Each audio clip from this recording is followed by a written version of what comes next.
जय श्री राम, जय बागेश्वर धाम। बागेश्वर धाम सरकार पूज्य सरकार का ऊर्जा संचय समागम का आज द्वितीय दिवस है और आज पूज्य सरकार ने बहुत अच्छे उपदेश बताए, क्योंकि बागेश्वर धाम सरकार पूज्य सरकार ने बताया कि दीपक प्रज्वलित करना और उसको एक टोक निहारते हुए देखना, क्योंकि बागेश्वर धाम सरकार पूज्य सरकार जो ऊर्जा संचय समागम में बताते हैं वो अन्य कथाओं में, दिव्य दरबार में या फिर कहीं भी कोई कार्यक्रम हो पूज्य सरकार नहीं बता पाते, क्योंकि जो सिलेक्टेड लोग रहते हैं जिनके लिए ऊर्जा संचय समागम में वह रजिस्ट्रेशन करवाते हैं और उन देश या विदेश से कहीं भी हो भक्त आते हैं तो उनके लिए पूज्य सरकार निरंतर का 3 दिवस तक वह ऊर्जा संचय समागम के बारे में बताते हैं। साथ ही साथ उनके लिए उपाय भी बताते हैं कि भगवत प्राप्ति कैसे हो, भगवान की हम प्रार्थना कैसे करें और अपने इस 5 तत्व के शरीर को कैसे ऊर्जा संचय समागम में सम्मिलित करें, क्योंकि यह आपको पता होगा कि बागेश्वर बालाजी सरकार को भी ऊर्जा संचय समागम मतलब अंदर की छुपी हुई जो आपकी ऊर्जा है, जो आपकी शक्तियां हैं, उसको उभार कर बाहर लाना। जैसे कि आपको एक मैं दृष्टांत बताता हूं कि श्री बालाजी सरकार जब समुद्र पार करने के लिए वह जा रहे थे और जब उनको क्योंकि सूझ नहीं रहा था किसी को भी कि कौन जाएगा समुद्र के पार, कौन इस महाकाय समुद्र में छलांग लगाएगा, तो वह जामवंत जी ने जब वह श्री बालाजी सरकार को वह जो गुप्त जो शक्तियाँ थी जो वह भूल गए थे और जो शक्तियाँ मानो अंदर प्रविष्ट थी वो शक्तियाँ बिल्कुल उनको याद नहीं थी, जब उन्होंने याद कराई तो वह जो ऊर्जा संचय समागम और जो बालाजी सरकार को जो जामवंत जी ने उपदेश दिए थे वो केवल मैच करता है इस तरीके से कि जो आपकी अंदर की शक्तियाँ हैं, जो आपकी अंदर की ऊर्जा है उसको बाहर लाना। तो यह बागेश्वर धाम सरकार पूज्य सरकार निरंतर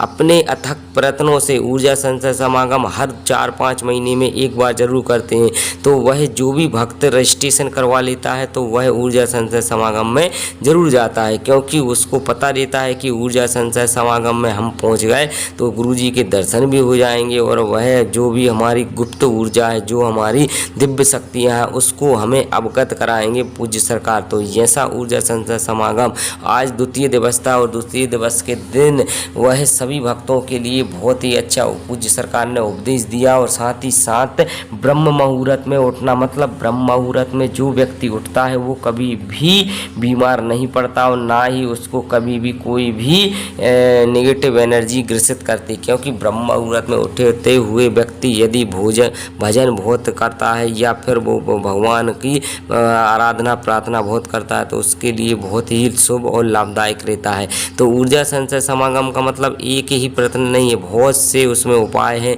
बहुत से उनमें विधियां हैं। तो पूज्य सरकार वह आज द्वितीय दिवस के दिन कुछ ऐसी विधियां भी बताई जो भक्तों के लिए बहुत ही लाभदायक है, उनके लिए बहुत ही जीवन में उतारने की ज़रूरत है, क्योंकि सबसे ज़्यादा माताएं बहनें आई हुई हैं ऊर्जा संचय समागम में। और साथ ही साथ वह ऊर्जा संचय समागम का एक बहुत ही मानो एक नैनीताल उत्तराखंड में, पहले तो नैनीताल उत्तराखंड तपोभूमि है और साथ ही साथ भगवान भोले की नगरी है, तो वह मानो बागेश्वर धाम सरकार पूज्य सरकार ने नैनीताल उत्तराखंड इसलिए चुना है कि वहाँ पर एकांतवास में रहकर आप यदि तप करेंगे, आप यदि ऊर्जा का प्रवाह करेंगे तो निश्चित ही आपको जो भी आपकी समस्याएं होती हैं, जो भी आपकी कष्ट बाधाएँ रहती हैं, शारीरिक कष्ट बाधा वो बिल्कुल दूर हो जाती हैं। और साथ ही साथ मानो आपको एक अलग एक ऐसी ऊर्जा प्राप्ति होती है जो आज तक आपको महसूस नहीं होगी ऐसी ऊर्जा प्राप्त होती है। तो बागेश्वर धाम सरकार पूज्य सरकार के कुछ भक्त ने भावुक भी हुए, क्योंकि उनको पता है कि बागेश्वर धाम सरकार गुरुदेव जी महाराज जी जो कहते हैं कि एक दीपक जलाकर आप उस ज्योति को बिल्कुल एक टोक देखते रहिए,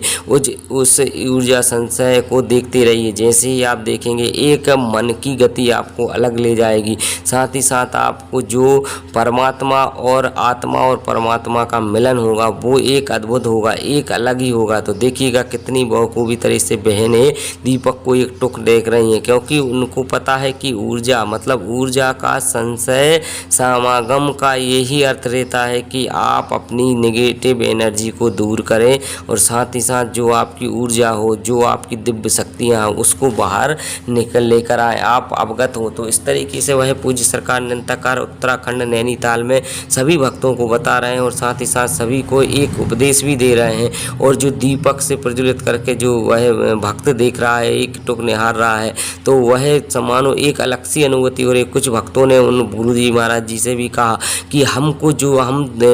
मतलब जब आए थे यहाँ पर तो हमने सोचा था कि हम आखिरकार ऊर्जा संचय समागम होता क्या है, आखिरकार इससे क्या होता है, क्या लाभ होते हैं। तो गुरु जी ने जब उपाय बताए और वह प्रथम दिन में जब भक्तों ने वह उपाय किए, ऊर्जा संचय समागम किया, तो निश्चित ही उनको बहुत ही ज़्यादा अनुभव हुआ। एक दिव्य शक्तियाँ, एक अलौकिक शक्तियाँ जैसी दिखी, क्योंकि वह बागेश्वर धाम सरकार पूज्य सरकार ऐसे तो कोई भी कार्य नहीं करवाते, ना ही कोई किसी भक्तों को वह कार्य करवाते और ना ही किसी भक्त को परेशान होने देते। तो पूज्य सरकार ने जब ऊर्जा संचय समागम का पूरा स्टेप बाय स्टेप बताया तो भक्तों के लिए, क्योंकि स्वयं आपके अंदर एक ऐसी बड़ी बड़ी दिव्य शक्तियाँ हैं, एक ऐसे बड़ी बड़ी आत्मा से परमात्मा मिलने के उपाय हैं जो आप अपने वह उपाय खो देते हैं, जो आपको ज्ञात नहीं रहते। तो वो ऊर्जा संचय समागम में पता चल जाता है। साथ ही साथ इस ऊर्जा संचय समागम में बहुत सी माताएं बहनें काफ़ी खुश हैं, क्योंकि वह 3 दिवस की यह ऊर्जा संचय समागम है जिसने भक्त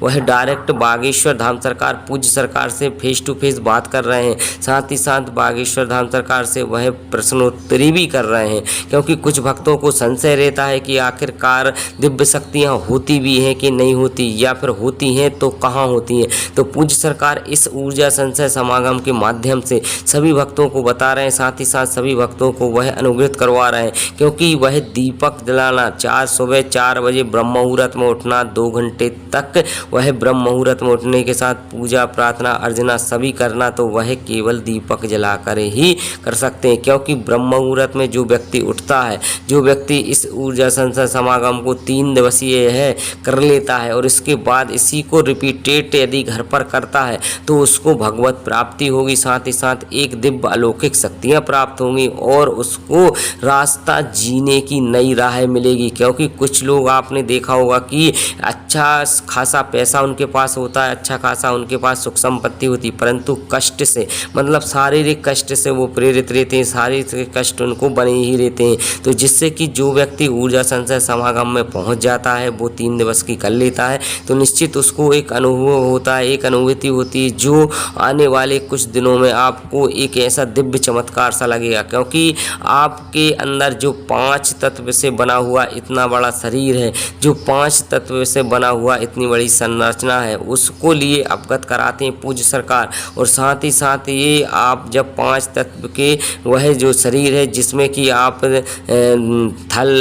जल और पृथ्वी वायु जो भी 5 तत्व के जो होते हैं वह स्टेप बाय स्टेप पूज्य सरकार बताते हैं। और ऊर्जा संचय समागम में यह सबसे बड़ा प्रभाव पड़ता है, क्योंकि जो व्यक्ति पहुंच जाता है उसको ही प्रभाव पड़ता है और उसके ही जीवन में जय जय हो जाती है। क्योंकि यह सबसे बड़ा मेन और अहम भूमिका रहती है ऊर्जा संचय समागम की। तो जो व्यक्ति रोए हुए आते हैं, हंसते हुए वापस ही भी बिल्कुल जाते हैं, क्योंकि वह बागेश्वर धाम सरकार पूज्य सरकार का सबसे बड़ा और सबसे अहम यही भूमिका रहती है कि किसी भी भक्त को रोते हुए पूज्य सरकार नहीं देख सकते, किसी के दुख और दर्द को पूज्य सरकार ले लेते हैं और साथ ही साथ उसके सभी कष्टों का निवारण पूज्य सरकार कर देते हैं। तो इस वीडियो में बस इतना ही। आने वाली कल की जो ऊर्जा संचय समागम की वीडियो होगी उसको जरूर देखें। इसी के साथ जय श्री